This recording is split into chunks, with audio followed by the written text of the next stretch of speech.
Malee tokko keessaa godaansisaa uumaan gadaan battalaa gadaan kaasu jilbi battalaa ka'e battalatti hin deebi'u qajeelfanni hennaa ta'a doktorri dhufe jilba gabaabsee yaasuu caqasame.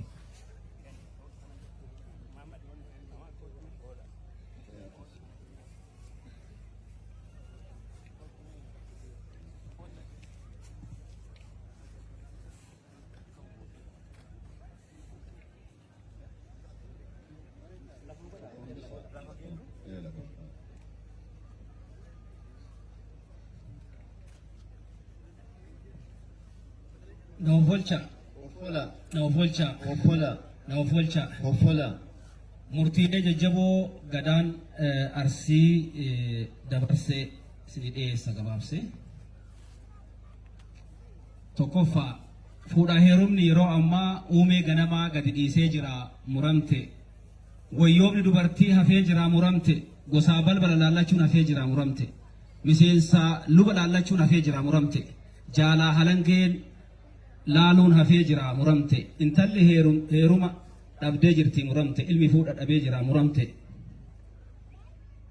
Ijoolleen maatii dhabdee jirti muramte. Finni gatamaa jira muramte. Ijoolleen Oromoo biyyoota Arabaa keessatti gosaan wal qooddee wal fixuun dhaabachuu qabaa muramte. Lagaa wal qooduun hafuu qabaa muramte. Oromoon lafaa waliin qooduu muramte. Lagaa waliin qooduu muramte. Gosaan waliin qooduu muramte. Namni akka akkasii obboleessa isaa irratti dalage jilba gadaatiin fixachuu qabaa muramte. Yoo fixachuu dide jilba ambaa keessaa bahaa muramte. Gabbarri aadaa teennaa miti muramte. Kanaafuu fuudhaa heerumni uumee ganamaatti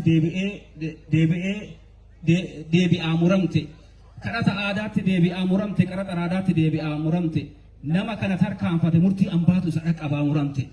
Lammaffaa godaansa seeraan alaatiin ilmaa intalli galaanaaf gammoojjiitti dhumaa jirti muramte. Dallaalatu ijoollee gowwoomsee gammoojjiif galaanatti ficcisiisaa jira muramte. Gara caalu dallaalli ijoollee mateennaa muramte. Horii guddaa irraa nyaataa jira muramte. Kun dur hin jirreedha muramte. Horii dallaalaa kennan saniin asumatti hojjetanii ujijjiiruu hin danda'amaa fi muramte. Dallaala jilba ambaattu isa dhaqqabaa muramte. Ijoolleen dallaalli ergee yoo achitti rakkoon irra gahe yookaan yoo duuteetiin jette dallaalli harka jilba harkichaa qabaa fi muramte. Sadaffaa safuuf safeeffannaan laaftee jirti muramte. Safuun tawaaqaatii muramte. Haati wayyuu muramte. Abbaan wayyuu muramte. Soddaan wayyuu muramte. Soddaatii wayyuu muramte. Jaalli wayyuu muramte. Gadaa wayyuu muramte. Qaalluu wayyuu muramte. Malkaa wayyuu fi muramte.